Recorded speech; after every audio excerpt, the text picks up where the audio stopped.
Se você acha que polêmica só existe nas redes sociais, aí é que você se engana. Se você acabou de chegar nesse canal, meu nome é Jana Viscardi, sou eu mesma, dona e proprietária desse modestíssimo espaço, sejam todos muito bem-vindos. Você pode me acompanhar nas diferentes redes sociais, pode patrocinar a produção de conteúdo desse canal ou se tornar membro dele.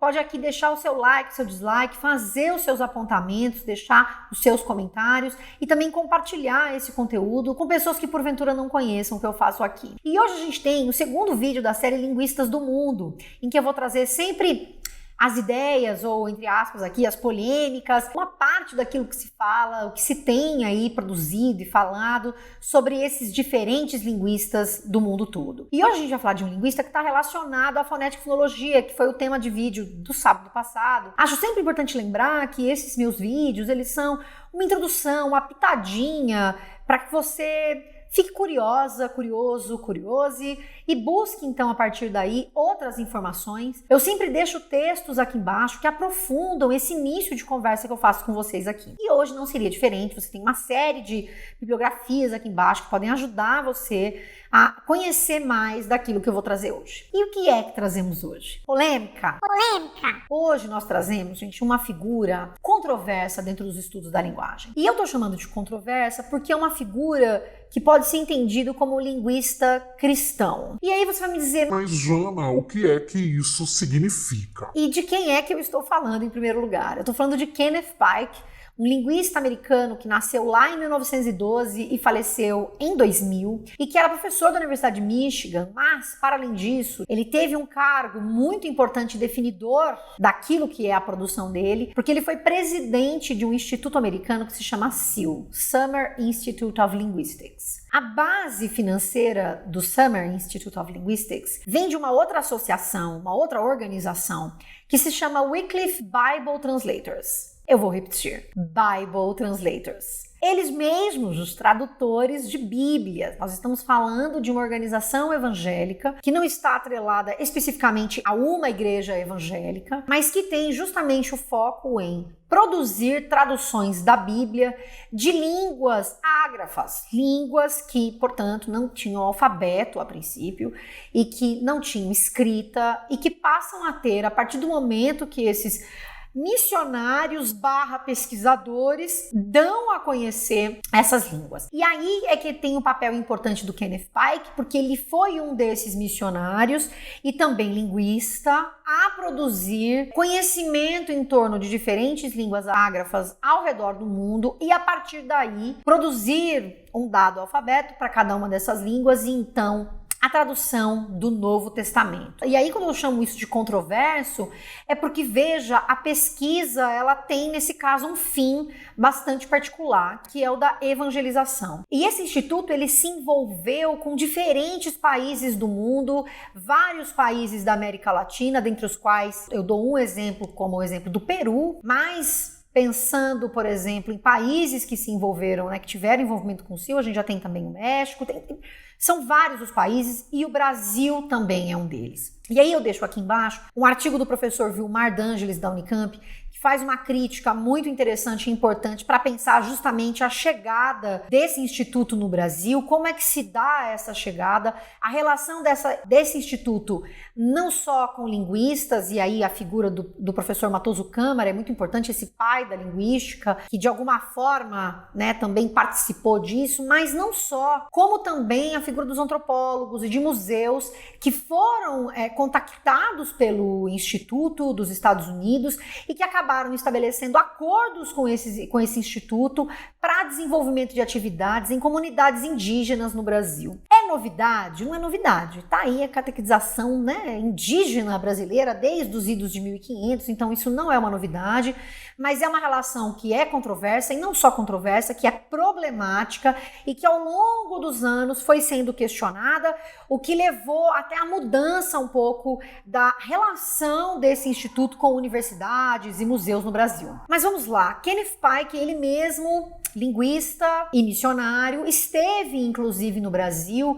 quando de sua presença no Peru, fez contato com o Brasil e veio para cá. Nesse texto do Vilmar D'Angelis vocês podem ter mais informações sobre isso. E ele foi o pesquisador cristão que escreveu um livro que se chama Fonêmica, uma técnica para se reduzir as línguas à escrita.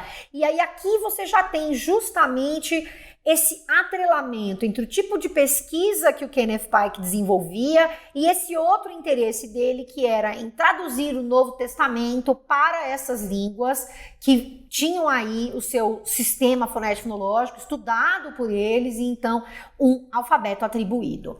E é por isso que eu estou falando dele aqui hoje, porque ele é uma figura importante para a fonética e fonologia, justamente por ser alguém que estudou e conheceu muitas línguas através deste projeto de evangelização. Ele próprio, na sua tese de doutorado, estudou uma língua que se chama Mixteca, eu não sei se diz Mixteca ou Mixteca, para depois produzir novamente o Novo Testamento nessa língua. Essa foi a sua tese de doutorado, estudar o sistema fonético e fonológico dessa língua. E aqui é importante a gente dizer que o uso do termo fonológico não é a escolha de Kenneth Pike, ele vai chamar de fonêmica o seu livro, e esse trabalho dele e de outros linguistas americanos foi importante, influenciou bastante o trabalho de fonética e fonologia no Brasil. E é por isso que eu acho muito interessante esse artigo do professor Vilmar, porque ele justamente vai mostrar pra gente o quanto a fonêmica de Pike tem entrada no Brasil a partir da relação desse Instituto SIL, que começa essas conversas com museus e com universidades e com órgãos públicos brasileiros,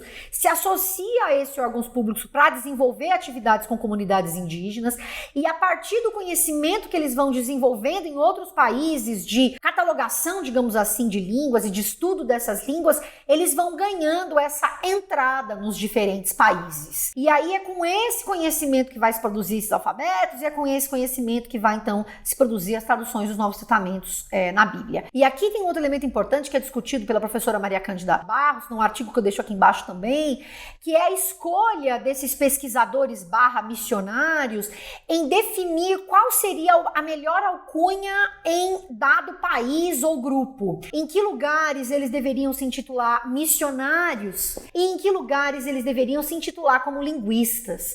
E isso é muito importante porque justamente mostra o perfil de uma organização que tem diferentes faces e que escolhe cada uma dessas faces a partir dos interesses e da leitura de cenário, de entender como é que poderiam ser melhor acolhidos. Pike tem uma influência, então, na produção linguística brasileira, e essa influência pode ser vista em vários manuais de fonética e fonologia, um deles bastante conhecido no Brasil, que é o manual da professora Thaís Cristófaro Silva, que se chama Fonética e Fonologia do Português, Roteiro de Estudos e Guias de Exercícios, e que, assim, quando você entra e vai ler o sumário, você não tem mais o uso da palavra fonologia, mas o uso da palavra fonêmica. Tá focando? Acho que não tá focando. Já no sumário que você vê que o viés justamente é o de Pike, é pikeano, porque você vai usar justamente o termo fonêmica e não fonologia. E veja, o próprio Matoso Câmara, que é considerado o pai da linguística, durante um tempo usou o termo fonêmica para falar de fonologia, mas tempos depois de momentos em que ele usou a palavra fonêmica, ele próprio foi dizer, bom, fonêmica não é o termo mais adequado, a gente deveria usar o termo fonologia.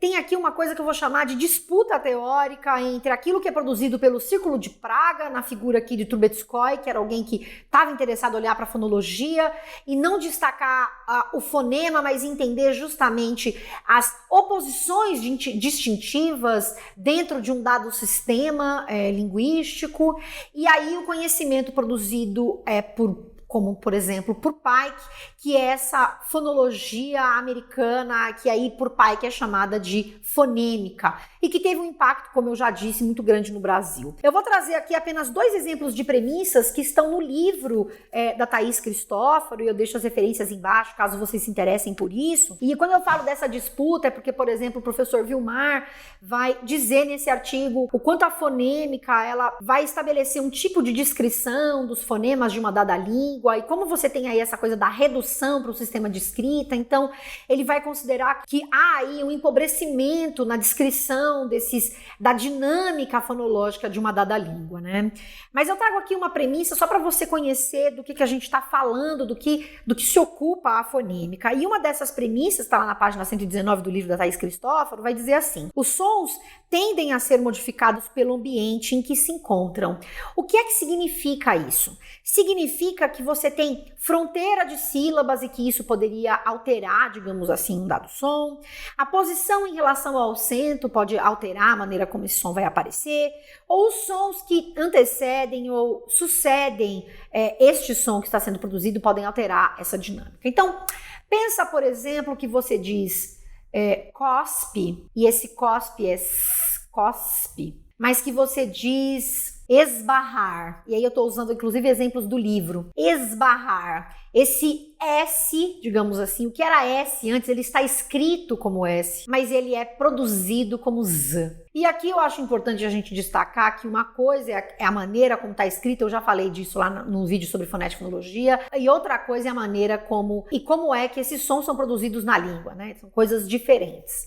E esse é um dos exemplos entre os tantos que vocês podem encontrar no livro da Thaís, que tem base no trabalho de Pike, e não só no trabalho de Pike, ela também vai considerar, para fazer os exemplos de língua portuguesa, o trabalho de Matoso Câmara. Mas aí que é importante a gente pensar que Matoso Câmara, ele foi um linguista brasileiro que trouxe o conhecimento do Círculo de Praga, do trabalho do Círculo de Praga para o Brasil, e ele inevitavelmente se atrela a esse conhecimento também, e não necessariamente, ou apenas, ou se alinha necessariamente com os conhecimentos trazidos por Pike, embora dialogue com eles. E aí aqui tem um ponto importante até da conversa que o professor Vilmar traz, que é justamente olhar para o quanto diferentes interesses mobilizaram a entrada de não só Pike, mas diferentes pesquisadores do CIL no Brasil, que tem a ver, e aí o exemplo que ele dá do Matoso Câmara é que era como se ele fosse o linguista isolado, entre aspas, em meio a muitos filólogos que eram a tendência na época, lá nos idos dos anos 50 e 60, e o quanto, então, nesse sentido, Matoso Câmara pode ter se visto, entre aspas, atraído pela possibilidade de diálogo com esses outros linguistas e com a formação de mais linguistas com esse outro olhar que não exclusivamente o da filologia. E aí você tem museus que interagiram com o CIL, você tem inclusive universidades, a Unicamp ela mesma, mas esse atrelamento, essa relação ao longo dos anos foi se desfazendo. Então você tem o CIL chegando no Brasil na década de 50, quando o Pike era presidente do Instituto, e você tem tantos e muitos anos depois uma mudança nesse olhar que fez com que eles escolhessem usar, por exemplo, entrar como uma ONG no Brasil, se desafiliando, entre aspas, do CIL, dessa maneira como vinha sendo antes do CIL lá nos Estados Unidos, tentando promover essa conversa maior com evangélicos brasileiros. E veja que eu tô falando de Pike, mas na verdade eu tô falando muito do CIL, e foi um pouco por isso que eu trouxe o Kenneth Pike aqui. Pike, quando foi perguntado em uma das biografias que falam sobre ele, eu deixo o link aqui embaixo também, essa biografia tá em inglês, se ele era um linguista ou um missionário, ele dizia que ele era uma mula. E é por isso que o título que eu trago aqui é de mula, né? Kenneth Pike, a mula, porque ele se chamava de mula. Ele dizia que havia momentos em que ele se apresentava como linguista e momentos que ele se apresentava como missionário, mas que ele inevitavelmente era as duas coisas. E aí, então, para mim, trazer essas informações aqui para vocês, mais do que falar especificamente sobre o conjunto teórico, apenas mostrando que há diferença entre o que era produzido, então, nos Estados Unidos, embora Jacobson, do Círculo de Praga, tivesse ido para os Estados Unidos também, onde Matoso Câmara se tornou, inclusive, amigo de Jacobson. Então, embora essas figuras do Círculo de Praga também estivessem nos Estados Unidos, você tinha outros pensamentos ali acontecendo no plano das ideias linguísticas, digamos assim, no pensamento de fonético e fonológico. E, para além disso, mostrar para vocês o quanto há também, dentro do conhecimento científico, esses pontos bastante problemáticos da associação entre um dado conhecimento linguístico e o atrelamento a isso a uma dinâmica missionária. E aí estou dizendo isso dentro dessa perspectiva desse instituto que se diz um instituto de estudos linguísticos, mas que é inevitavelmente missionário, o que traz aí um conflito de interesses muito importante, porque você está fazendo isso para catequizar, para justamente trazer a palavra de Deus para aquele grupo de comunidades, para aqueles diferentes grupos de comunidades que passam a ter um alfabeto a partir da incursão desses pesquisadores missionários em suas comunidades, com apoio de diferentes governos, de diferentes países, em função dos interesses comuns que os congregava, digamos assim. Então, eu fico feliz de ver que ao longo do tempo isso mudou, mas que a gente ainda tem essas dinâmicas acontecendo fortemente no nosso país, mas não só nele, e achei que a gente deveria trazer isso para a conversa. Se você é alguém que trabalha com línguas indígenas, certamente vai ter muito mais a contribuir para falar sobre essa inserção do CIL no Brasil e a importância do Kenneth Pike para isso, dado que ele era o presidente desse instituto, e você pode trazer aqui também, evidentemente, as suas observações sobre isso. Eu deixo toda a bibliografia aqui embaixo, com mais informações, inclusive da perspectiva das ideias mesmo, dessa fonêmica para você aqui. E a gente se vê no próximo sábado. Um beijo, tchau, tchau.